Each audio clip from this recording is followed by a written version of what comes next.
So, we meet again, Genshin fans, the one or two Genshin fans in my channel. So I haven't been uploading Abyss runs because honestly they have been kicking my ass, and the one that didn't kick my ass, 3.8, I did it with the same usual teams. So I don't know, I didn't really feel like uploading that or commentating that. And another thing is that it was kind of a mess because I had to switch teams around all the time and it wasn't clean, I guess. This is a different, like, it's completely different. This is the first time that I can like clear a base without much preparation, like without resetting a lot on every chamber like usual. And with only two teams, and we now like we're not resetting at all. I only reset like a couple times because I was trying Hyperbloom for this guy right here, but that didn't work because my Hyperbloom team has Barbara and Hirara, aside from obviously Nahida and Nilu herself, and we just don't get enough dendro cores by doing that. Maybe because it's a single target, I guess. But yeah, so I switch out to Hyperbloom. We know Raiden this time, since Raiden is right here.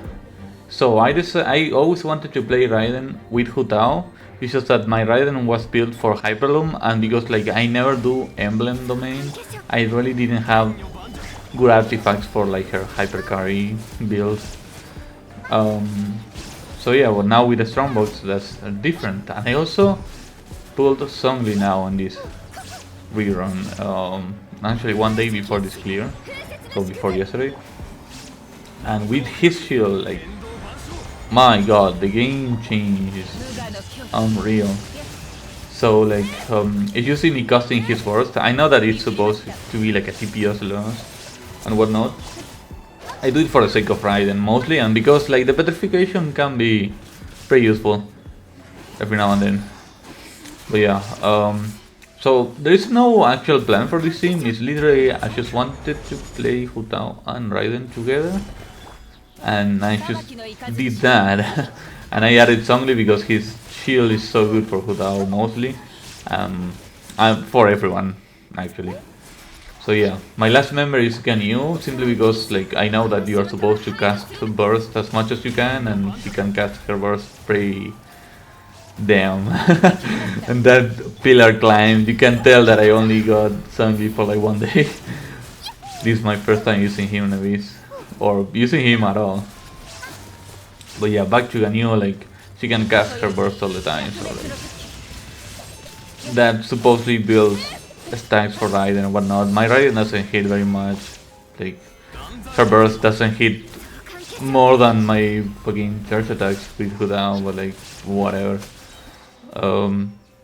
That's because apparently if you have like the higher the cost of the burst for Raiden's stacks, the better, and both Songli and Ganyu had like very low cost burst. But yeah, like there wasn't like a plan. Like I always play Ganyu with Hutao because of the melt composition that I usually run, so I'm kinda used to that. But honestly, I just didn't have an answer. So yeah, for this guy I used Cookie's bursts because I thought that would help with the Pyro Shield, but like, yeah, like I have Kokomi, so like the Pyro Shield wasn't gonna last very long anyways. So here's Sucrose infused Electro. I'm not sure how this works in this situation. I'm not sure if that Sucrose is the one triggering Hyperbloom in that situation. If so, then I guess it doesn't change very much because Sucrose has almost as much EM as Cookie. Well, not really, but she has more than 800 I think, and that's what matters. So yeah, I put Sucrose because she shares EM with her E, and honestly I didn't know who else to put. Like, I'm not sure if like BB Shred does anything at all. You can't do that. You can swirl Dendro, so I guess it helps Kokomi if she swirls Hydro, maybe. My Kokomi is triple HP, so like she's not doing that much damage. I should probably give her like a Hydro Goblet. But yeah, so like here I just do the usual cast bursts, both of them, Raiden E for the delicious overloads that I don't know how much they do actually. Um, I'm very bad at like being able to tell how much damage am I doing when I'm playing because I'm looking too much of my characters, so I don't even see the numbers fly. But like I should see that they are dying, so good enough, I guess. So yeah, and pretty much that's the game plan for this team. It's just like casting burst, putting out the shield, the pillar, Raiden E, then hutao, and then after hutao is over, Raiden burst, and so on and so forth.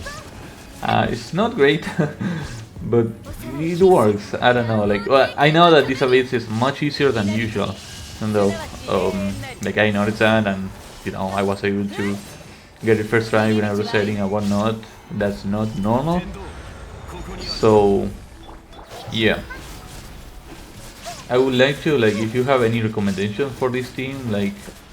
I still want to play Hutao and Raiden with Zhongli both, but I don't know about the last member. I don't think it should be Ganyu.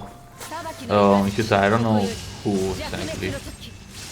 So yeah, I'm open to suggestions as long as those suggestions are not Shinkyu, Yelan, Kazuha.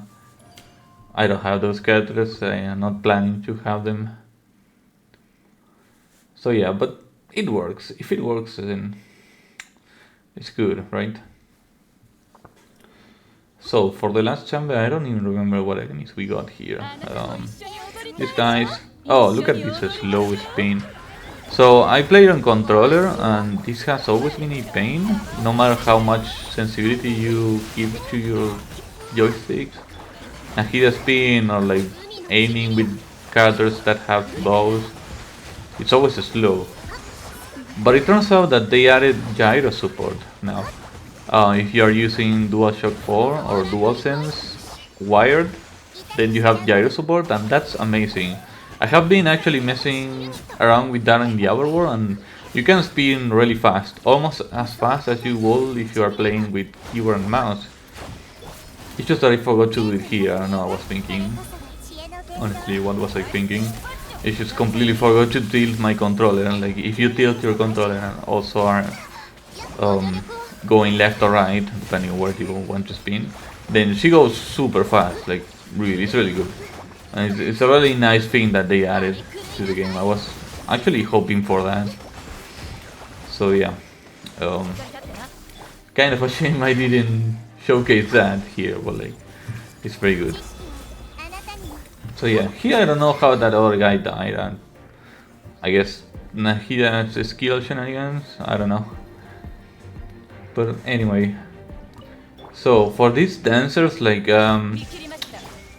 I heard they are very troublesome, but really, maybe it's just because I happen to have Hutao who can get rid of that shield super fast. Look at it go. But I guess it's about that. I also noticed that the shield itself kinda runs out kinda quickly.